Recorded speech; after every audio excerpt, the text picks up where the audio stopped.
말씀절 5번째 주일을 맞이해서 저희가 함께 예배드리게 되었습니다. 에스더의 찬양이 오늘 드릴 말씀, 또 성경에 하고 있는 모든 말씀 핵심을 잘 찬양해 주었습니다. 에스더의 찬양이 좋았죠? 네, 에스더가 찬양을 잘하네요. 앞으로도 계속 더 잘했으면 좋겠습니다. 복음은 뭐냐? 기독교 복음은 한마디로 예수 그리스도가 십자가에 달려 돌아가셨는데 그 죽음이 일반적인 죽음이 아니라, 또는 나하고 상관없는 죽음이 아니라 우리 전체를, 나를 포함해서 온 세계를 구원하시기 위해서 죽으신 죽음이다. 그를 믿는 사람은 구원을 얻고 새로운 삶을 얻는다. 이것을 받아들이는 것이 복음의 내용입니다. 우리 이제 그것을 믿기 위해서 오는 거예요. 구원이 뭐냐? 구원은 우리의 삶이 다 끝나고 그 다음에 그냥 아무것도 없이 사라지는 것이 아니라 하나님의 품 안에서 우리가 처음 왔던 그 하나님의 품으로 돌아가는 것이고, 그것을만 끝나는 것이 아니라 우리가 지금 살아가는 현재의 삶 모든 것들이 다 주님 안에서 새로운 생명을 얻고 기쁨을 얻고 행복을 얻는 것.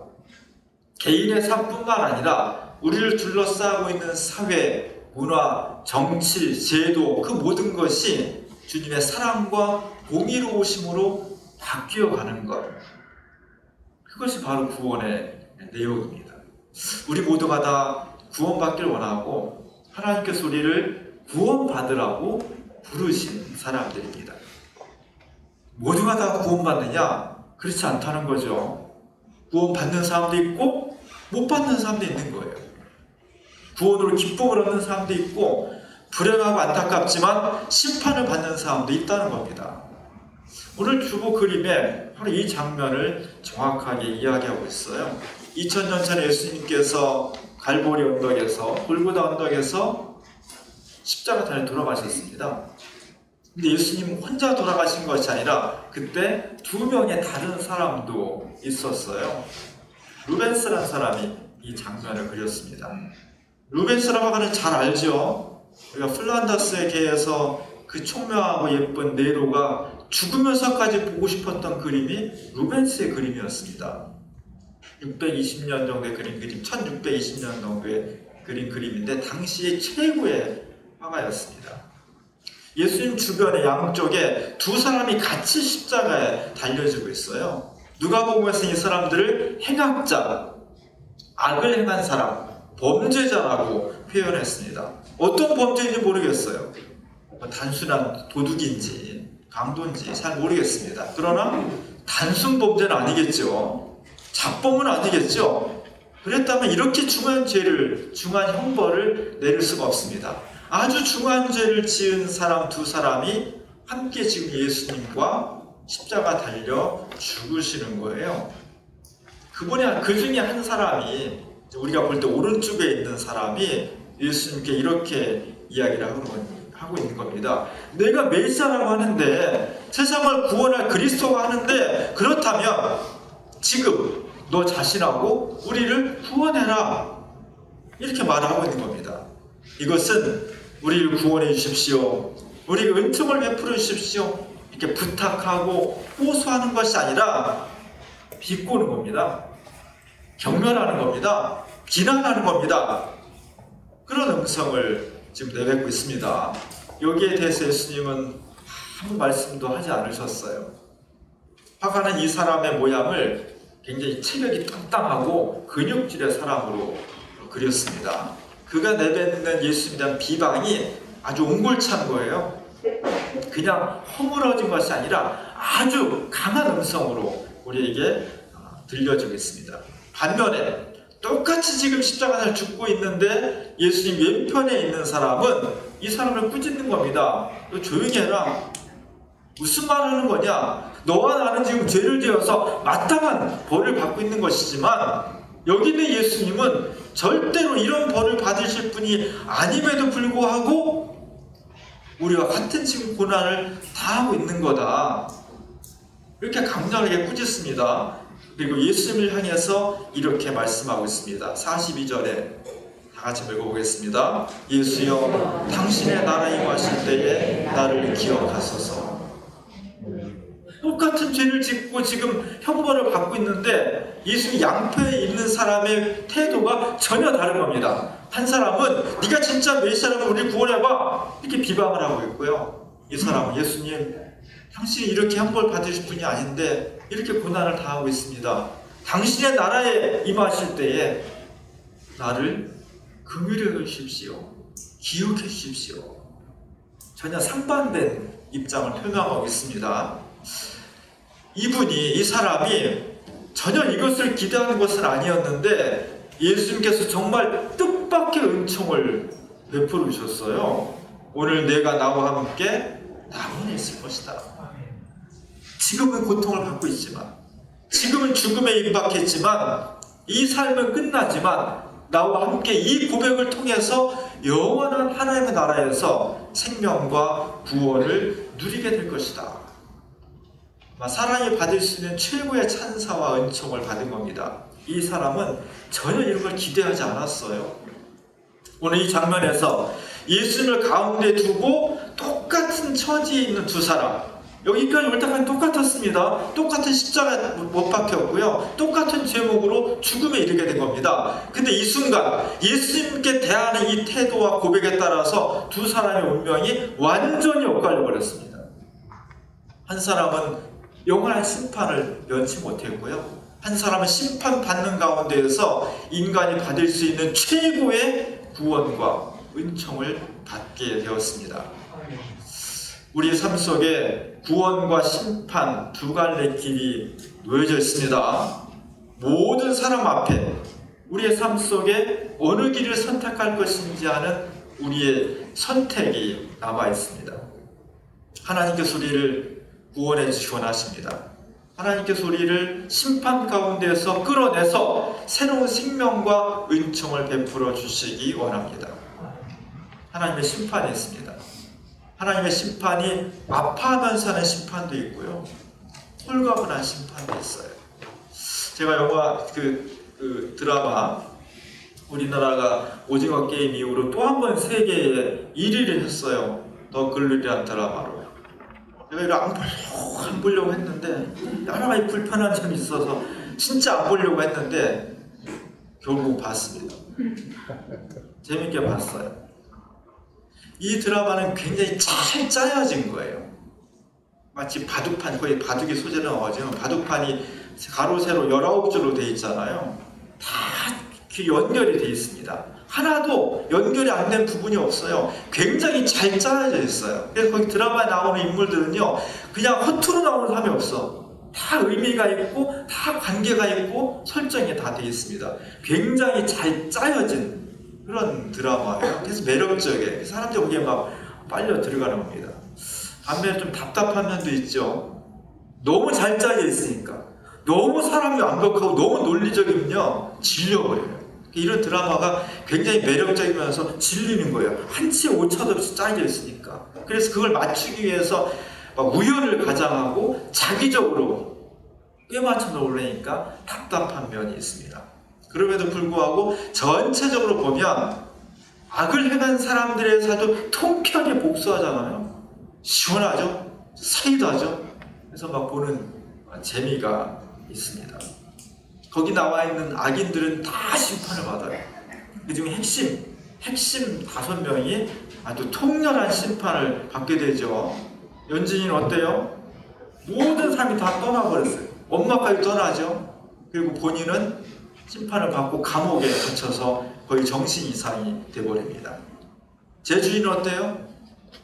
눈이 실명된 다음에 살해를 당합니다. 사라는 어때?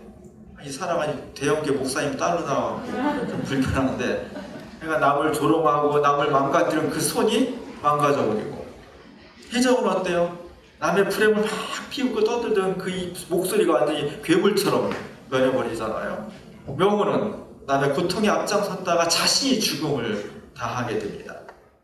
모든 악인들이 심판을 받게 돼. 현실이 이랬으면 좋겠죠. 선한 사람은 복을 받고 악한 사람은 다 심판받아서 좀 공의가 참 이루어지면 좋겠죠. 현실에서는 그렇게 다 되지 않습니다. 그래서 드라마가 재밌는 거예요. 그래서 끌리는 거예요. 현실이 이렇게 안 되는데 드라마에서 그렇게 돼버리니까 얼마나 시원해. 그리고 이 드라마에서는 이 5사람의 악인 외에도 여러 사람의 악인들이 나오는데 그 심판의 대상 중에, 악인 중에 가족이 나온다는 게 좀 특별한 거예요. 이 주인공 동은의 엄마가 있죠.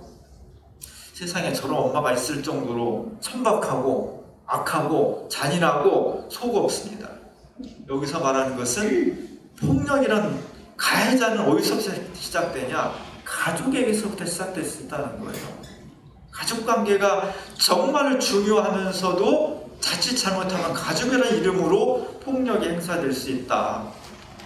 제가 참 인상적이게 본 장면은 동은이 엄마가 그때 학생 때도 자기 딸을 버렸고 돈 때문에 오랜만에 나타나서 이 딸의 이 계획을 다 망치려고 해요. 오직 돈밖에 모르고 쾌락밖에 모르는 그런 여자예요. 도저히 안 되겠으니까 이 엄마를 정신병원에 감금하려고 계획을 세우는데 아무리 악한 엄마도 엄마니까 마음이 불편하죠. 힘들죠. 결심을 못하죠. 근데 주인공 집에 와서 다 엎어놓고 불을 지르고 막 그러니까 이 주인공이 엄마를 끌어안으면서 이렇게 말을 해요. 고마워 엄마. 하나도 안 변해서. 이러면서 정신병원에 늘 결심을 굳히는 겁니다. 심판을 홀가분하게 해주는 거죠. 악인이 변하지 않으면, 악인이 돌이키지 않으면 심판을 행하는 사람이 홀가분한 거예요. 만약에 엄마가 아무리 미웠어도 조금만 회개하는 모습을 보이고 변화된 모습을 보였다면 그렇게 심판하지 않을 거예요. 심판하면서도 굉장히 마음이 무거울 겁니다. 근데 홀가분한 거예요. 악이 하나도 안 변했으니까. 하나님께서 이 땅을 심판하실 때 이 땅에 심판받는 사람들이 끝까지 악하면 하나님도 홀가분하게 심판하시는 거예요. 노아의 홍수 때 온 세계를 물로 다 심판해버렸습니다. 악이 악을 낳고 악이 더 강해지면서 하나님의 심판을 홀가분하게 만들어버린 거예요. 소돔과 고모라 온 도시가 다 유황불로 철저하게 심판을 당했습니다. 하나님이 이 세상을 만들고 사람을 사랑하신 하나님이 심판을 좋아하시겠어요? 그러나 악이 악을 낳는 것을 그대로 두면 이 세상은 더욱더 걷잡을 수 없는 세상이 되어버리기 때문에 심판을 단행하시는 거예요. 우리가 아무리 악한 부모라도 자식을 심판하고 혼내는데 마음이 즐겁지 않습니다. 그러나 그냥 놔두면 더 악해지니까 할 수 없이 심판하는 거예요. 악이 끝까지 악으로 남아있으면 심판자를 홀가분하게 만드는 겁니다. 그래서 중요한 게 뭐냐? 참회가 중요한 거예요. 돌이키는 것이 중요한 겁니다. 지금 우리가 참회의 계절을 맞이하고 있는 거예요. 사순절은 우리가 끊임없이 하나님 앞에서 심판받을 수밖에 없는 존재이지만 우리 자신을 돌아보고 회개하고 참회하면서 하나님의 심판을 구원으로 전환시켜 놓는 아주 중요한 절기가 되는 겁니다.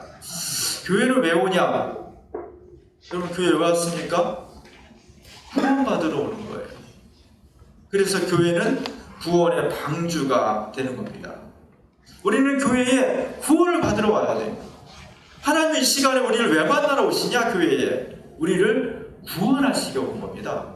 하나님이 구원을 위해서 내미는 손, 우리는 구원받기 위해서 내미는 손, 이게 딱 코드가 맞는 거예요. 근데 코드가 안 맞는 게 엇갈리는 게 있어요. 하나님은 구원하시기 위해서 우리에게 다가오시는데 우리는 구원받기 위해서가 아니라 구원에 무관심해 홀로 내가 구원받고 싶지도 않고 구원받아야 될 이유도 없고 다른 이유로 하나님께 나온다면 핀트가 안 맞는 거죠. 엇갈리는 거죠. 엇갈리는 운명. 이것은 행복할 수가 없는 것입니다. 하나님의 구원의 관심과 우리의 구원의 호소가 맞을 때 거기서 심판이 구원으로, 불행이 행복으로 바뀌는 놀라운 전환이 일어나는 거예요. 바늘 도둑이 투두둑 된다는 속담이 있죠. 우리는 심판이 없는 세상을 원하지만 왜 하나님이 심판을 하시는가? 처음에 인간의 죄가 요만했다는 거예요. 그런데 그것이 눈덩이처럼 저 언덕 위에서 굴르면 나중에 감당할 수 없을 정도로 어마어마한 규모의 눈덩이가 되는 것처럼 인류 역사의 죄라는 아주 작은 점에 불과했던 선악과를 따먹는 것으로 상징된 아주 작은 죄가 시간이 갈수록 점점 불어나서 감당할 수 없을 정도의 죄가 된다는 겁니다. 하나님께서는 이러한 인간의 속성을 너무나 잘 알고 계신 거예요. 창조주기 때문에. 그래서 그것을 단절해 주는 겁니다. 더 이상 걷잡을 수 없는 죄가 편만해지지 않도록 그것을 단절해 주는 것이 심판입니다. 우리 어떻게 하면 구원을 받을 수 있을까? 너무너무 간단해요. 질문은 너무 어려운데 대답은 너무너무 간단한 허무해. 어떻게 구원받아요? 참여하면 돼. 하나님, 우리가 하나님 앞에서 죄인입니다. 우리가 거짓말하고 욕하고 이런 단순한 죄가 아니라 우리 속에 하나님으로 창조받은 인간이 하나님 안에서 살도록 지음받았는데 우리는 틈만 나면 도망가려고 해. 요만한 이유가 있으면 하나님 떠나려고 그래. 하나님의 은혜를 잊어버리기 십상이고요. 자꾸만 하나님으로부터 돌아서려고 하는, 하나님께 가까이 가는 것이 아니라 멀리 도망가려고 하는 속성이 우리에게 있다는 거예요. 하나님, 우리가 죄인입니다. 우리를 용서해 주십시오. 이 단 한마디면 되는 거예요. 우리는 죄인입니다. 한국 영화에 누아르 영화라는 거 있죠. 조직 폭력배 이런 거. 그 중에 전설적인 영화가 달콤한 인생이에요. 달콤한 인생이 참 재밌는 영화입니다. 이병헌이 주인공인데, 이병헌이 조직 두목의 보스가 사랑하는 젊은 A를 이렇게 감시하다가 그 여자를 좋아하게 됐어요. 그래서 두목을 대신하게 돼요. 이걸 알고 두목이 전문 폭력배를 보내가지고 경고를 합니다. 사과해라. 그러면 아무 일도 일어나지 않는다. 그러면서 잘못했음, 딱 이 네 마디만 하는 거예요. 이병헌이 어떤 사람이에요? 내부자들에서 나오고 수많은 영화에서 나왔던 유명한 사람이잖아요. 그래서 한마디로 딱 받아쳐요. 뭐라고요? 그냥 가라. 사자성어로 얘기하는 것 같은데. 결국은 그래가지고 습격을 다니면서 땅에 막 파묻히는 막 진짜 죽을 고비를 넘기고 나중에 이제 복수를 하게 되지만, 사실 하나님 앞에 구원받는다는 것은요, 딱 한마디면 되는 거예요. 우리가 죄인입니다. 하나님 용서해 주세요. 주님이 십자가를 지고 돌아가셨는데, 나 때문에 돌아가셨는데 제가 그것을 믿습니다. 저의 죄를 용서해 주시고 제가 하나님의 자녀로 거듭날 수 있도록 해 주십시오. 이걸 인정하라는 거예요. 이게 참회예요. 이 인정이 얼마나 어려운지 모르겠어요. 우리 인정하는 법을 배워야 되거든요. 부부싸움이 아마 90% 이상은 이 인정을 안 하기 때문에 안 끝나는 거예요. 어느 한쪽이 그래 내가 잘못했네 인정하면 부부싸움은 거의 90% 끝나버려요. 이걸 인정 안 하기 때문에 죽을 때까지 가는 거예요. 우리가 인정하는 훈련을 하는 것이 되게 중요해요. 19세기 이후로 현대 정신, 19세기 말부터 20세기, 21세기까지 전 세계의 정신을 사로잡는 것은 뭐냐면, 인간은 더 이상 하나님에 의해서 만드는 인간이 아니고 인간 인생을 스스로 우리가 결정할 수 있고 우리가 스스로 만들 수 있고 당당하게 살고 죄의식 속에 살지 말고 인간 주체적으로 살자라는 게 현대 정신이에요. 이런 정신을 만든 사람들이 19세기에 마르크스나 니체나 다윈이나 이런 사람들이거든요. 옛날에도 이런 주장이 있었지만 옛날에는 이런 주장들이 전 세계 사람들이 별로 받아들이질 않았어요. 19세기 후반 이후로 오늘날 일까지 수많은 사람들이 맞아. 우리가 맨날 하나님 앞에 교회 가서 죄인입니다. 눈물 찔찔 흘리고 마치 죄의식 속에서 움츠를 두고 왜 그렇게 살아야 돼? 우린 당당한데 자신 있는데 우주를 탐험하는데 못 만드는 것이 없는데 하나님 안 계신데 이러면서 전 세계와 우주의 주인은 나야. 나는 자신 있고 당당하게 살아야 돼. 더 이상 죄라는 것은 없어. 이 주장이 19세기 후반부터 지금까지 온 세계의 수많은 사람들이 긍정하고 받아들이면서 현대 정신이 되었다는 겁니다. 그래서 오늘날 기독교의 복음이 현대 정신과 불편해 기독교 복음을 받아들이기가 어려운 시대가 되었습니다. 여기에 대해서 우리가 다시 한번 인간이 아무리 우주를 탐험하고 유전자를 분석하고 AI를 만들어내고 수많은 과학 창조의 기술이 있다 할지라도 하나님은 살아계시며 그 하나님 앞에서 우리는 죄인입니다. 그 죄를 용서하기 위해서 예수 그리스도께서 십자가 달려 돌아가셨습니다. 이 고백을 해야만 심판에 이르지 않고 구원받는다는 것을 증언해야 되는 겁니다. 교회는 왜 있어야 되느냐? 이렇게 점점 하나님의 복음으로부터 멀어져가는 이 시대를 향해서 우리가 아무리 능력이 뛰어나고 아무리 똑똑하고 아무리 주체성이 있어도 우리는 하나님 앞에서 죄인입니다. 이 고백을 해야 된다는 거예요. 왜냐하면 그렇지 않으면 하나님께서 정말 참혹하고 두려운 심판을 행하시는데 홀가분해지기 때문에 우리가 여기서 막아야 돼요. 하나님, 우리가 이렇게 잘못을 인정하고 있습니다. 우리가 하나님 앞에 죄인입니다. 우리를 봐서라도 용서해 주십시오. 심판을 거두어 주십시오. 그래서 하나님이 심판하시려고 하다가도 주저하게 되고 심판을 미루고 그 사이에 교회의 역할을 통해서 이 세계의 많은 사람들이 현대 정신을 거슬러 올라와서 우리가 죄인입니다. 하나님 앞에 죄인입니다. 우리를 용서해 주십시오.